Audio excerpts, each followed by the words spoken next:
इसलिए नहीं कि कोई बाहर चला जाए। Hey, what's up guys? Welcome to back another video. আজকে প্রবাসের সালার মুভির রিভিউ করব।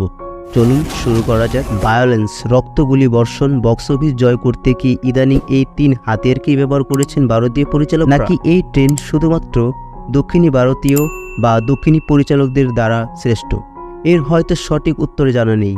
কারোর সঙ্গে এর বিরুদ্ধে তর্কে নামলে হুশ করে অপরজন হাতের উপর রাখবেন বক্স অফিস রিপোর্ট। কেজিএফ লিওর বক্স অফিস রিপোর্ট দেখুন, কিংবা দক্ষিণী পরিচালকের হাতে তৈরি জওয়ান অ্যানিমেল ছবিতে নজর দিন, যেখানে ভায়োলেন্স বক্স জেতার তুরুপের তাস।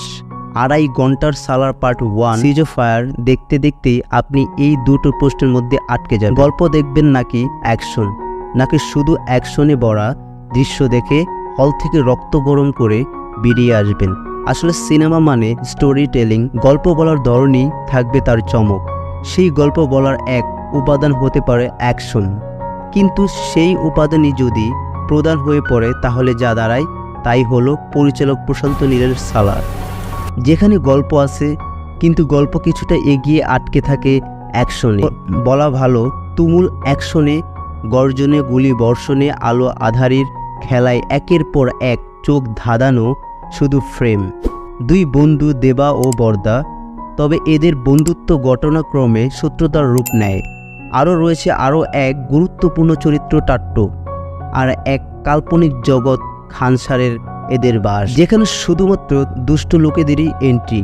এখানেই পা রাখবে দেবা, সেই খানসারের সম্রাট হওয়ার লড়াইয়ে মাতাবে দেবা ও বরদা ওরূপে প্রবাস ও পৃথ্বীরাজ, সেই পুরনো ফর্মুলা সিংহাসন বসার লড়াই। সালার দেখতে বসলে হলিউড ছবি মর্টাল কম্বাট এর কথা মনে পড়তে বাধ্য, কেননা পরিচালক প্রশান্তর এই ছবির ধাঁচ একেবারেই মর্টাল কম্বাট এর মতো, যেখানে প্রশান্ত শুধুমাত্র নিয়ে এসেছেন দক্ষিণী স্টাইল, তবে গল্পের সাবপ্লট রয়েছে জাতপাত, গরিব বড়লোকের লড়াইয়ের কথাও, এসেছে রাজনীতিও। তবে পরিচালক এসবের ঊর্ধ্বে রাখলেন অ্যাকশনকেই, তাই কোনো ফ্রেম বাদ পড়ল না মারপিট হাঙ্গামা। নায়িকা শ্রুতি হাসানের সঙ্গে প্রেম রয়েছে, তবে তা খুবই অল্প। এখানে বলা রাখা দরকার, সালার ছবির গল্পে পরিচালক প্রশান্ত রেখেছেন দুইটি টাইম ফ্রেম।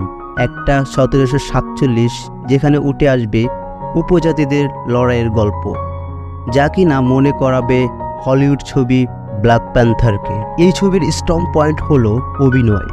বাহুবলীর পর প্রবাস এই ছবিতে নজর কেড়েছেন। আদিপুরুষের জড়তা কাটিয়ে বাহুবলীর প্রবাসের এটি রিয়েল কামব্যাক বলা যেতেই পারে। অন্যদিকে পৃথ্বীরাজ সুকুমারানও অসাধারণ, প্রবাসের সঙ্গে রীতিমতো টক্কর দিয়েছেন তিনি। শ্রুতি হাসান শুধুই সুন্দর পুতুল, তার বিশেষ কিছু করার ছিল না। শেষমেশ বলতে হয়, হলিউড ছবির ধাঁচে দুই বন্ধুর শত্রুতার রক্তস্নাত গল্প হলো সালার পার্ট 1 2.5 ঘন্টায় ব্লাড প্রেশার বাড়িয়ে দিতে ওস্তাদ। না জানি দ্বিতীয় ভাগে থাকবে কি সালারের। এই মুভিটা আপনার কাছে কেমন লেগেছে অবশ্যই কমেন্টে জানাবেন, আর নতুন নতুন ভিডিও পাওয়ার জন্য আমার চ্যানেলটা অবশ্যই সাবস্ক্রাইব করবেন।